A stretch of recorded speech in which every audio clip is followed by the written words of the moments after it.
ಇಡೀ ದೇಶ ಉದ್ದೇಶಿಸಿ ಇವತ್ತು ಪ್ರಧಾನಿ ಮೋದಿ ಮಾತನಾಡಲಿದ್ದಾರೆ. ಇವತ್ತು ರಾತ್ರಿ 8:30ಕ್ಕೆ ಪ್ರಧಾನಿ ನರೇಂದ್ರ ಮೋದಿ ಮಾತನಾಡಲಿದ್ದಾರೆ. ಇಡೀ ದೇಶದ ಚಿತ್ತ ಪ್ರಧಾನಿ ಮೋದಿಯ ಭಾಷಣದತ್ತ. ಸೊ ಏನು ಮಾತನಾಡಬಹುದು ಅಂತ ಹೇಳ್ಬಿಟ್ಟು ದೇಶವನ್ನ ಉದ್ದೇಶಿಸಿ ಮಾತನಾಡಲಿದ್ದಾರೆ. ಪಾರ್ಲಿಮೆಂಟ್ನಲ್ಲಿ ನಿನ್ನೆ ಫೇಸ್ ಆಫ್ ಇವತ್ತು ಮಾತು. ಸೊ ಮೋದಿ ಏನು ಹೇಳ್ತಾರೆ ಅಂತ ಇಡೀ ದೇಶಕ್ಕೆ ಕುತೂಹಲ ಇದೆ. ಲೋಕಸಭೆಯಲ್ಲಿ ನಿನ್ನೆ ಮಹಿಳಾ ಮೀಸಲಾತಿ ಬಿಲ್ ಫೇಲ್ ಆಗಿದೆ. ಸೊ ಪ್ರತಿಪಕ್ಷಗಳು ಸಾಥ್ ಕೊಡಲಿಲ್ಲ ಅಂತ ಹೇಳ್ಬಿಟ್ಟು ಎನ್ಡಿಎ ಗರಂ ಆಗಿರುವಂಥದ್ದು. ಮಹಿಳಾ ಮೀಸಲಾತಿ ಬಿಲ್ ಇದೆಲ್ಲ ಅಂದಿದ್ದ ವಿಪಕ್ಷಗಳು ಪಂಚರಾಜ್ಯಗಳ ಚುನಾವಣೆ ಹೊತ್ತಲ್ಲೇ ಮೋದಿ ಮಾತನಾಡಲಿದ್ದಾರೆ. ಸೊ ಏನು ಮಾತನಾಡ್ಬೋದು, ಏನೆಲ್ಲ ಅಪ್ಡೇಟ್ಸ್ ಕೊಡ್ಬೋದು ಅನ್ನುವಂತಹ ಕುತೂಹಲ. ಕಾಂಗ್ರೆಸ್ ಸೇರಿ ಪ್ರತಿಪಕ್ಷಗಳಿಗೆ ಪಂಚ್ ಕೊಡ್ತಾರಾ ಮೋದಿ? ಹಾಗಿದ್ರೆ ತೀವ್ರ ಕುತೂಹಲವನ್ನ ಮೂಡಿಸಿದಂತಹ ಪ್ರಧಾನಿ ಮೋದಿಯ ಭಾಷಣ. ಇಡೀ ದೇಶವನ್ನ ಉದ್ದೇಶಿಸಿ ಇವತ್ತು ಪ್ರಧಾನಿ ಮೋದಿ ಮಾತನಾಡಲಿದ್ದಾರೆ. ರಾತ್ರಿ 8:30ಕ್ಕೆ ಪ್ರಧಾನಿ ನರೇಂದ್ರ ಮೋದಿ ಮಾತನಾಡೋದಕ್ಕೆ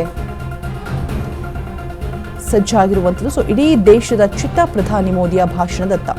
ಬಿಕಾಸ್ ಪಾರ್ಲಿಮೆಂಟ್ನಲ್ಲಿ ನಿನ್ನೆ ಫೇಸ್ ಆಫ್ ಆಗಿರುವಂಥದ್ದು. ಇವತ್ತು ಆ ವಿಚಾರಗಳ ಬಗ್ಗೆ ಕೂಡ ಪ್ರಸ್ತಾಪ ಮಾಡುವಂತಹ ಎಲ್ಲ ಸಾಧ್ಯತೆಗಳು ಕೂಡ ಇದೆ. ಇನ್ನು ಹೇಳ್ತಾರೆ, ಇಡೀ ದೇಶಕ್ಕೆ ಕುತೂಹಲ ಇದೆ.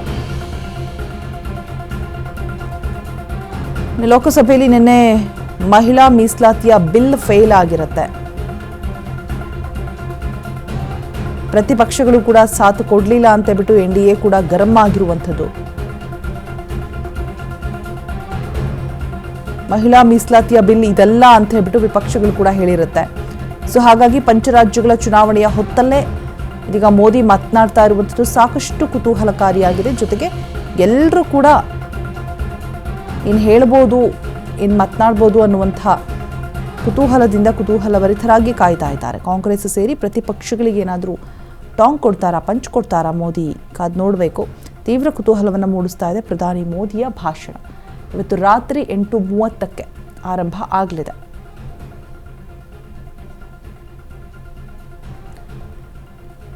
ಸೊ ಕಂಪ್ಲೀಟ್ ಆಗಿ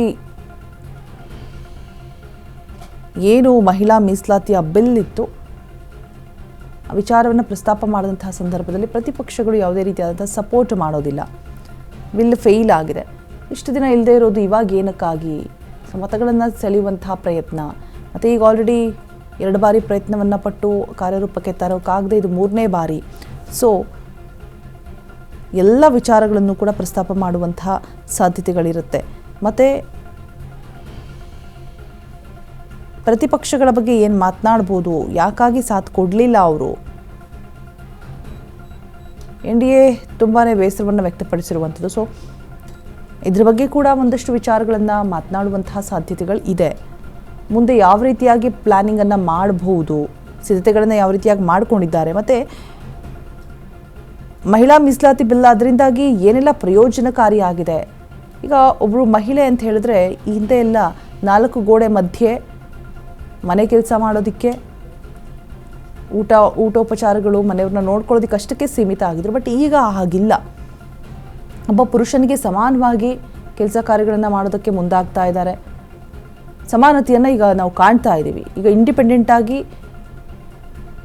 ಅವಳು ಮಹಿಳೆ ಕಂಪ್ಲೀಟಾಗಿ ಕುಟುಂಬವನ್ನು ಲೀಡ್ ಮಾಡುವಂತಹ ಒಂದು ಎಬಿಲಿಟಿ ಇತ್ತೀಚಿನ ದಿನಗಳಲ್ಲಿ ಕಂಡು ಬರ್ತಾ ಇದೆ. ಬರೀ ನಗರ ಪ್ರದೇಶಗಳಲ್ಲಿ ಅಂತಲ್ಲ, ಈಗ ಗ್ರಾಮೀಣ ಭಾಗದಲ್ಲೂ ಕೂಡ ಚಿಕ್ಕ ಪುಟ್ಟ ಒಂದು ಬಿಸ್ನೆಸ್ಗಳನ್ನು ಮಾಡಿಕೊಂಡು ಏನೋ ಒಂದು ಸೊ ಕಂಪ್ಲೀಟಾಗಿ ಫ್ಯಾಮಿಲಿನ ಲೀಡ್ ಮಾಡ್ತಾ ಇರುವಂತಹ ಎಷ್ಟೋ ಹೆಣ್ಣುಮಕ್ಕಳೇ ಲೀಡ್ ಮಾಡ್ತಾ ಇರುವಂತಹ ಎಷ್ಟೋ ಹೆಣ್ಣುಮಕ್ಕಳ ಕುಟುಂಬಗಳಿದೆ, ಫ್ಯಾಮಿಲಿಗಳಿದೆ.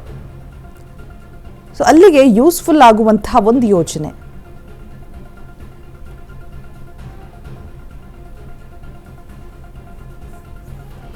ಸೊ ಕಾದು ನೋಡಬೇಕು ಏನು ಮಾತನಾಡ್ತಾರೆ ಅಂತ ಹೇಳಿಬಿಟ್ಟು ತೀವ್ರ ಕುತೂಹಲವನ್ನು ಕೇಳಿಸ್ತಾ ಇದೆ.